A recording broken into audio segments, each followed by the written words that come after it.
Je m'enferme. Je cherche Dieu. Je cherche Dieu. Laisse-moi te dire, Église. Laisse-moi te dire. Tous ceux qui ont cherché Dieu dans la Bible. Je dis tous ceux qui ont cherché Dieu dans la Bible. Et tous ceux qui ont cherché Dieu, nos contemporains, ils ont trouvé par les chercher. Ils ont trouvé Dieu dans leur chemin. Ils ont fini pour aller au monde. Dieu te laisse trouver par ceux qui les cherchent. Ne t'habitue pas par ceux qui te disent en Normalie, Maman Chako, n'accepte pas cet état. Tu viens de louer Maman Chako. Tu ne parlais pas, tu nous écrivais, tu étais avec une canne, on a pris l'autorité, maman, un jour tu jetteras cette canne. On libérait cette parole. Avant tu venais avec la canne, on a déclaré. L'église ne sait même pas le jour où tu as jeté la canne. On ne sait plus. Tu ne parlais plus. On t'écrivait, tu répondais par les écrits. Maintenant, on n'a plus besoin d'écrire. Les paroles sont revenues. Donc, tu as les processus, maman. La canne est partie, les paroles sont revenues. Et c'est possible. C'est possible, maman. Et je libère. J'ai mon livre de féminité dans ta vie maintenant au nom de Jésus. Que tu sois apte, dépendant de toi-même. Au nom de Jésus, quand tu prophétises. Reçois-les. Reçois-les. C'est possible. C'est possible, maman. Ne t'habitue pas, bon, maintenant que je marche. Non. J'ai dit la délivrance c'est un processus. C'est un processus. Il faut toujours demander, implorer, insister, persévérer. C'est possible, maman. C'est possible. C'est possible. On t'a connu. Une belle. On était là. Belle. Beau corps. Corpulence. Mais les démons s'est acharné sur toi. Et que le sache que Dieu est Dieu. Amen.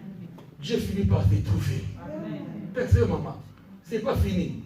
La délivrance n'est pas finie. Continue, cherche Dieu. Surtout que tu ne travailles pas. Tu es à la maison. Cherche Dieu. On voit que tu marches de tes capacités comme autrefois. Réclame à Dieu. Rien n'est possible. Mais si Lazare était ressuscité mort enterré 4 jours.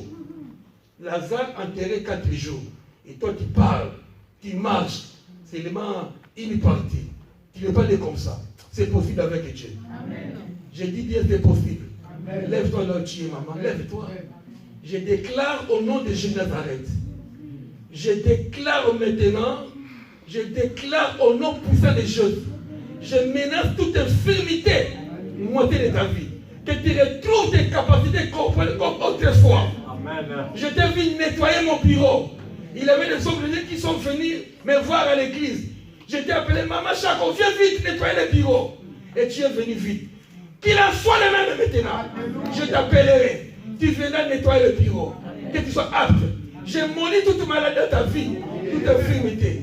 Que tu sois guéri au nom de Jésus. Au nom de Jésus, nous disons Amen. Amen. C'est l'église, frère. Exerçons-nous. N'acceptons pas les situations que nous traversons. Une petite expérience avec Dieu. L'évangile, c'est un livre de témoignages. Qu'est-ce que Dieu a fait pour toi? Déjà, tu cherches partir dans les veillées. Avant, tu cherches. Qu'est-ce que Dieu a fait pour toi? Il faut qu'on témoigne ce que Dieu a fait dans ma vie. Ce que Dieu a fait dans ta vie. Donc, tu ne laissais jamais les filles passer. Tu étais coureur de jupons à vie. Coureur de jupons. Et moi, laisse-moi te dire, quand tu viens à Jésus, il faut un témoignage. Si tu es encore l'église, tu suis les filles là, tu n'es pas encore affranchi. Si tu comptes mentir, tu n'es pas encore affranchi. Si tu bois encore, tu n'es pas encore affranchi. C'est un témoignage l'évangile. Il faut que tu témoignes aux autres. Je prie chez le pasteur Joseph. J'étais un impunique, un alcoolique, un menteur, un bagarreur. Mais tes prédications m'ont transformé.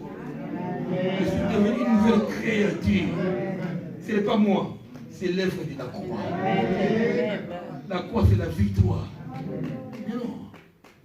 Sinon, Jésus n'est pas mort en vain. Il n'est pas mort en vain. Dernière partie, Jésus est mort pour le péché, la malédiction, la maladie. 4e raison, à cause de notre pauvreté. Je refuse la pauvreté. Je refuse que tu sois pauvre. Pour toi, c'était une saison. Quel montant pour être riche? Il n'a pas de montant. Il y a des gens, il y a une histoire dans la Bible. Un homme avait une brebis. Une seule. Il était heureux avec sa brebis. Mais l'autre à côté, il en avait 100. Mais il n'était pas heureux. Celui qui avait une brebis, il jouait, il donnait à manger. Et c'était la joie avec une brebis. Tu peux avoir 1000 euros, frère. 800 euros de salaire. Tu peux avoir 800 euros de salaire. Tu es le plus heureux. Amen. Il n'y a pas de montant de chercher des millions. Non, frère. Tu peux avoir le peu là. Tu mets le billet de ta vie. Je paye le loyer. Je fais à manger, mon frigo rempli. Ma mère au pays, je lui envoie $5. Je reste avec $10. Je donne les offrandes, m'a dit, je suis heureux. Et tu ne sais pas comment Dieu va te bénir. Tu ne sais pas. Oh, tu ne sais pas comment Dieu peut nous bénir. N'arrêtez pas de bénir les autres. 1 euro, bon, 3 euros, ça c'est Papa Jojo qui m'a touché. Il ne peut pas te 10 euros, 2 euros. Il va là-bas, il donne, bon, 10 euros, c'est pas beaucoup. Il vient beaucoup toujours dans la fenêtre. 2 euros. Il passe. Oh là là. Ça déclenche la bénédiction financière. Ça déclenche, frère.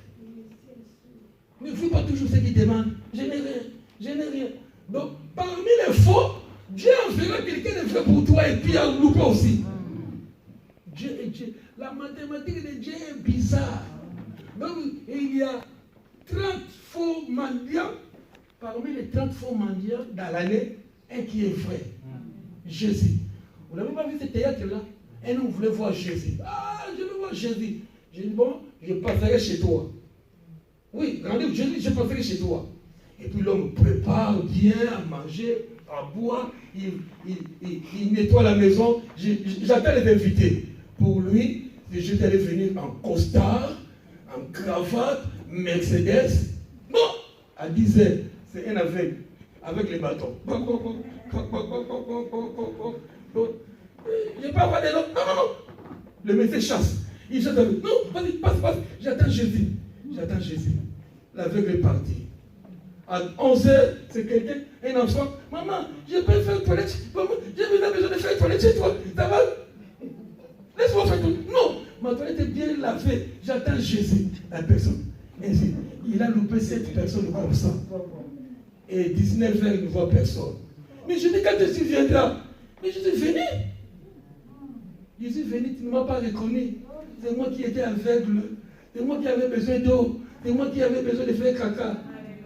Quand on fera, la Bible dit, quand on fera un plus petit que soi, quand tu visiteras le malade dans les hôpitaux, quand tu visiteras les prisonniers, quand tu donneras un héros et senti, c'est ton Jésus, Ça déclenche la bénédiction, l'onction de la guérison, l'onction de l'élévation, l'onction de la richesse.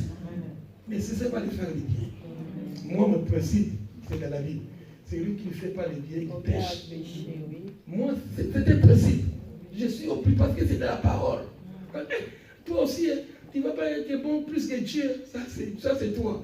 Mais pour la parole de Dieu, n'arrêtez pas de faire le bien. Je n'arrête pas à faire le bien. Je le ferai. Amen. La pauvreté, quatrième raison. Je condamne la pauvreté dans toutes ses formes. À cause de la pauvreté, parfois les gens sont devenus sorciers. Il n'est pas des sorciers. Ce n'est pas des sorciers. Heureusement, ils n'étaient pas pauvres. Les frères de Joseph n'étaient pas pauvres. Mais dans nos familles, on est né 5, 6, à cause, surtout pas nous, pas notre génération, nos parents, parce que les parents sont venus à la capitale. Ses frères se sont restés au village, mangeant les feuilles de manioc du matin, tous les mois, toute l'année. Ils commencent à s'y poser. Ah, mon frère à Kinshasa, à la capitale, j'ai entendu que là-bas on mange les poulets, on mange la viande. Nous aussi au village, toujours pour nous. C'est qu'ils imaginent aussi pour nous, nos familles là, à l'Afrique. Ils croient que nous, on dort sur les charcuteries. Donc, ils s'imaginent. Ah, ok, vous vraiment votre déjeuner. Expliquez-moi un peu votre déjeuner. Il rêve, il le voit. Parfois, lui, il est à la galère. Il n'a pas mangé. Et bêtes que nous sommes, parfois nous déjeunons, nous envoie la photo de déjeuner. Et puis, vous êtes en flèche, aujourd'hui c'est vos photos là. C'est quoi? Oui, parce que vous êtes dans un restaurant. Dites qui? Lui, il est dans la galère, et puis, oh là là. Et quand il est là en Europe, il a été ici, il souffrait maintenant. L'Europe. Laissez-moi dire. Il n'est pas né sorcier. Il n'est pas des sorciers. Et puis, c'est la mauvaise langue. On combat la mauvaise langue. Tout sorcier n'est pas obligé de sauter la nuit. Non. C'est les mauvaises paroles. C'est les hôtels. Il faut anéantir les hôtels chaque fois. Il faut anéantir les hôtels. Donc, il élève un hôtel. Depuis qu'il est en Europe, jamais il a pensé à moi. Depuis qu'il est en Europe, il mange bien. Mais nous aussi, c'est les mauvaises langues là qui provoquent les sorts. Il y a ce qu'on appelle les esprits errants, qui captent. Attention, témoignage, la télé. Tu vois la télé, la télécommande. Tu es là, tu changes 2, 3. Tu peux mettre. Donc à 3 mètres de la télé, tu peux changer.